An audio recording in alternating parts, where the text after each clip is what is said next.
There is a lot of talk these days about HIV and AIDS, HBV or Hepatitis B virus, and the dangers of getting infected by coming into contact with someone else's blood. In your profession, you can face many situations that could potentially cause you to come in contact with blood or body fluids from other individuals.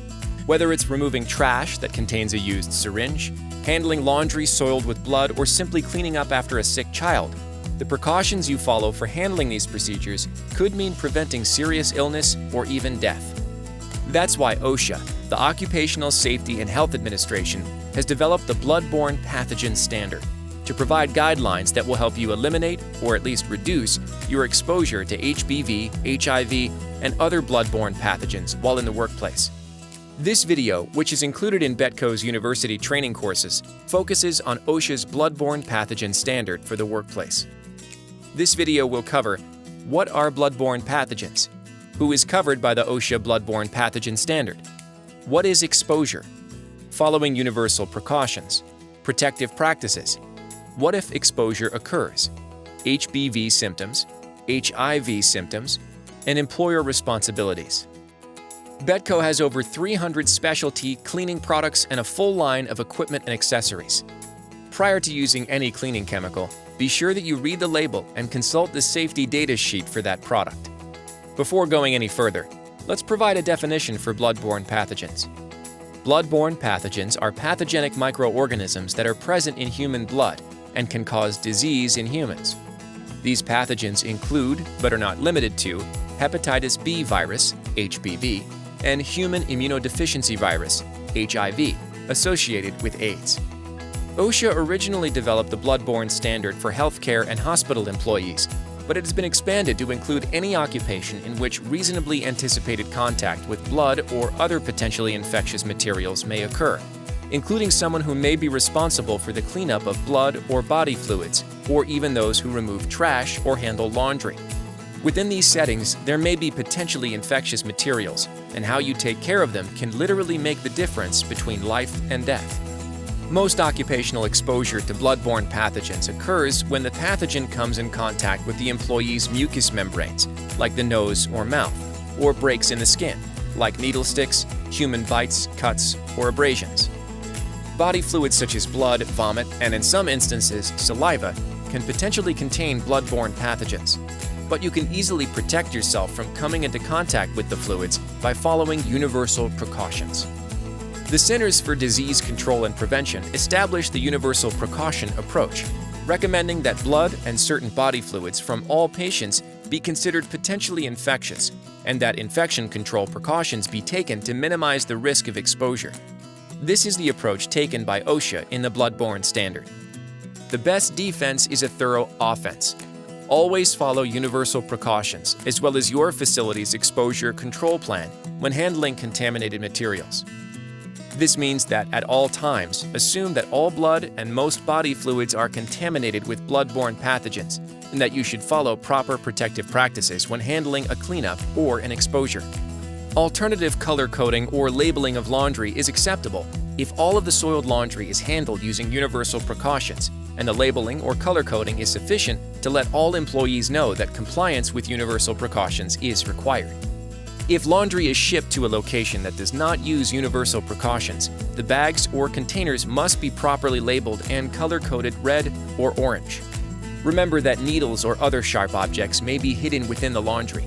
Wear personal protective gear if you are responsible for handling contaminated laundry.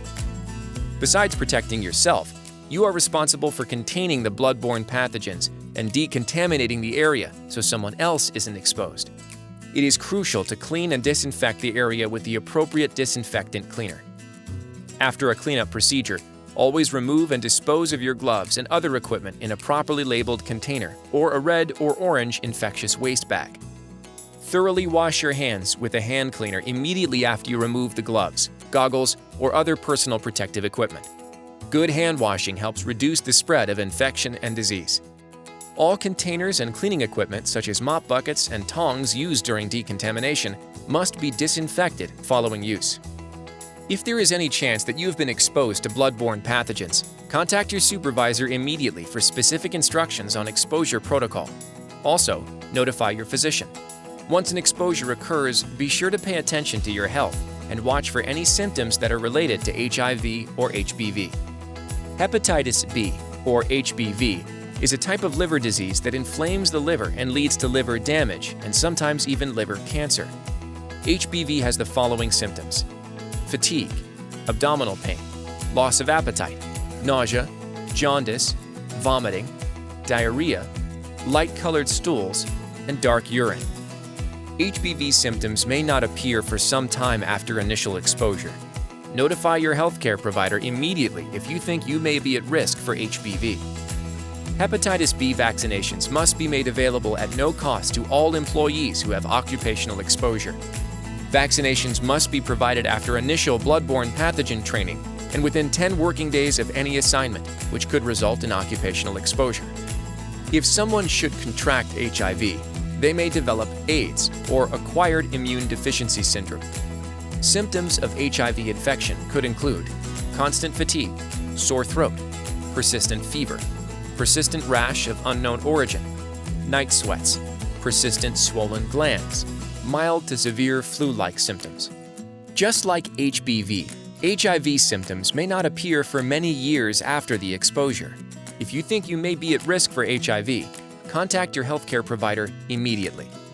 OSHA requires that each job site in which there is a reasonable likelihood of bloodborne pathogen exposure have a written exposure control plan, and it must be kept updated.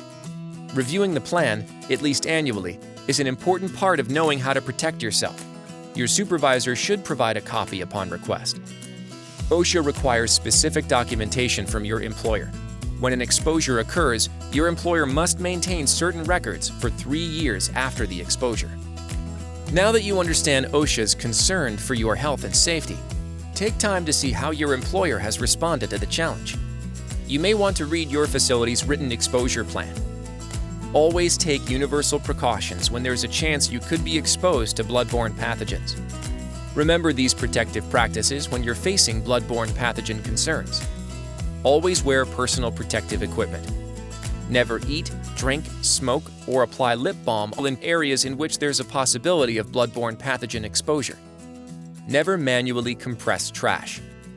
Avoid splashing or spattering when cleaning up.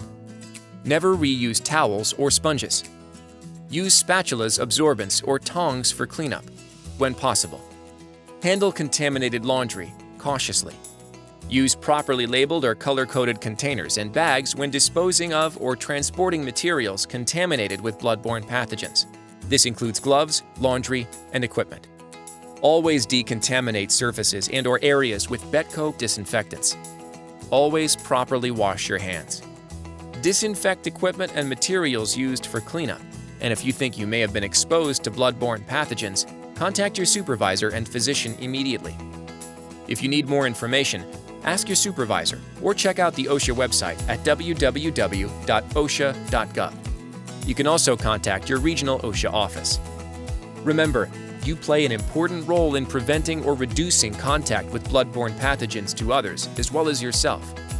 Be proud that you and your employer have taken the time to learn more about the OSHA Bloodborne Standard and use your knowledge to make a difference in creating a safe, clean, and healthy environment. Employees in a healthcare setting have an even greater risk of exposure to bloodborne pathogens. Here are some additional guidelines developed for your protection. Do not bend, recap, or remove contaminated needles and other contaminated sharps. Put contaminated reusable sharps in designated containers until they can be properly reprocessed. These containers must be puncture-resistant, labeled or color-coded, leak-proof on the sides and bottom. Regularly inspect and decontaminate all bins, pails, and other containers that may have come into contact with infectious waste, such as needle bins or trash receptacles. Of course, follow universal precautions and dispose of all regulated waste according to all applicable local, state, and federal regulations for infectious waste disposal. If you need more information, ask your supervisor or check out the OSHA website at www.osha.gov. For more information, please visit www.betco.com or call 888-GO-BETCO.